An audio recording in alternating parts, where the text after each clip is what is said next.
Hey, Mike. I gotta do this video. What should the topic be? I don't know. What do you think? Well, literally everyone that I've asked, they don't really seem that interested in making their chords any better. So we gotta think of, are we rolling? All right, I'll call you back. Hello everyone, this is Mark Mazzatenta. Thank you for joining me. I'm here to help strengthen your guitar skills, and today's topic is something that everyone's been asking about, and that is, how do I make my chords more interesting? Well, one thing you can do is just add an extra note to familiar chord shapes, like C, A, G, E, D. These are all the familiar open chords that we all learn. Those were all major chords, and they all contain a root, third, and a fifth. So the extra note that you can try to add would be a second, or a fourth, or a sixth, or a seventh. And you've played some of these already. If you play your C chord like this, you're already changing it from that to adding this D on the second string. It makes it really pretty. So that would be called C add 2. And you've done this with your D major chords before, like, okay, I added this G on the first string, D, E, F, G, that's the fourth. So that's why that's labeled D sus4. Let's try it with another one. How about E major? If I wanted to add a second to that, I just count up, starting on the root of the chord you're working with, E, F. But it's not F, it's F sharp. If I wanted to add the sixth to an E chord, E, F, G, A, B, C, but it's not C, it's C sharp. So I'm counting up from the root of the chord, the major chord, and I'm thinking of the major scale, so you're going to have to know your key signatures really well, because some of these scales include sharps or flats. So if I wanted to change my E to an E add 2, that extra note would be an F sharp. Well, I could do it here on the first string. That's nice. I could put it down an octave on the fourth string. I like that one, I think, a little better, because I always like when you can get the interval of a second together like that on the guitar. It gives you a real shimmery, nice sound. Now, sometimes adding a note means that you actually get to take off a finger. There's D, and there's D add 2. By taking off my middle finger, I am now sounding the open E string and getting a D add 2. Or for a C chord, if I remove my index finger, I get the seventh, and you would call that C major 7. I'm changing the C on the second string to an open B. So that's nice when you get to take off a finger. Now here's a familiar pattern. I'm going to use some minor chords now, and I think you've all heard patterns that go something like this.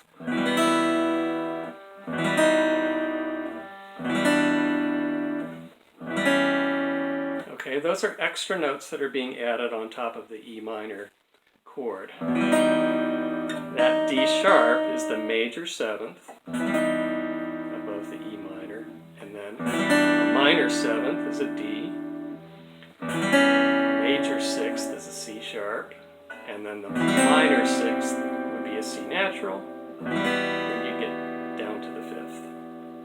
And everyone's heard this before. I'll do that same pattern, but put the moving note in the bass.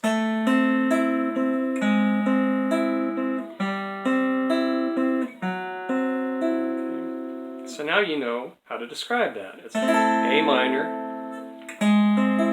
have an A minor with the major 7th in the bass, and that lowers to a minor 7th. That lowers to a major 6th, and I could keep going. Minor 6th. You're back to just the root 3rd and 5th. Now, to take that to an advanced level, what I like to do is take the root 3rd and 5th of chords, the simple chords that are here, find a way to shuffle them around higher up on the fretboard, and have open strings in there too. So maybe a C chord would sound like that. So it's a combination of open strings and higher fretted notes. And all I'm doing is adding the 2nd. I'm just adding one extra note to that C chord, which is a D. And it sounds a lot cooler than...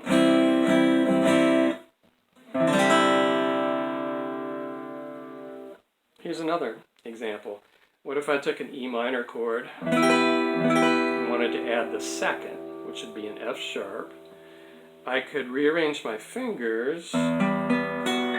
There's the F sharp on the 3rd string, 11th fret. And now I get a cooler sounding E minor because it has that extra note in there. There's another one. Believe it or not, that's an F major chord. And hear how different they sound? What I did was add the 2nd and the 7th in there. So I have an F, and then the 5th, and then here's the open 2nd, and the 3rd, and the major 7th. Now this is probably my favorite major chord. I'm taking an E chord, and again I'm adding the 2nd above E, which is an F sharp, and the major 7th above E, which is a D sharp. And I've got them arranged in higher fretted notes, plus there's an open string in there, which I really like. So I have an E, and a G sharp on the 5th string. I'm skipping the 4th string. I've got an F sharp, which is the 2nd. I've got an open B, which is the 5th, and the D sharp on top, which is the major 7th. And I love the sound of that. If I move that one whole step to the left, D chord. This D chord actually has 3 extra notes in it. I've got the 3rd of the chord, the D is the open 4th string, the E, which is the 2nd, an open B, which is the 6th, and the major 7th on top.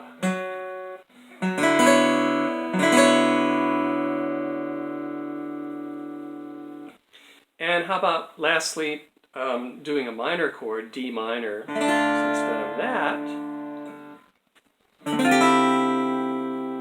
you can play that. That also has 3 extra notes in it.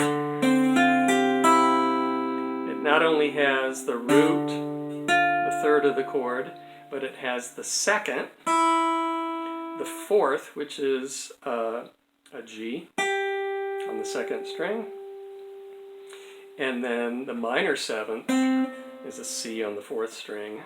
I'm skipping the 5th string, just muting it out. So I love the shimmery, beautiful sound of that, and I just think it's an interesting interplay. And I would choose to listen to those any day over some of the open chords that we all learn kind of early on. Now, you won't be able to just drop these fancy things into a rock song, but there may be some opportunities for you to use those. And at the very least, you'll really get to know the letter names of your fretboard really well.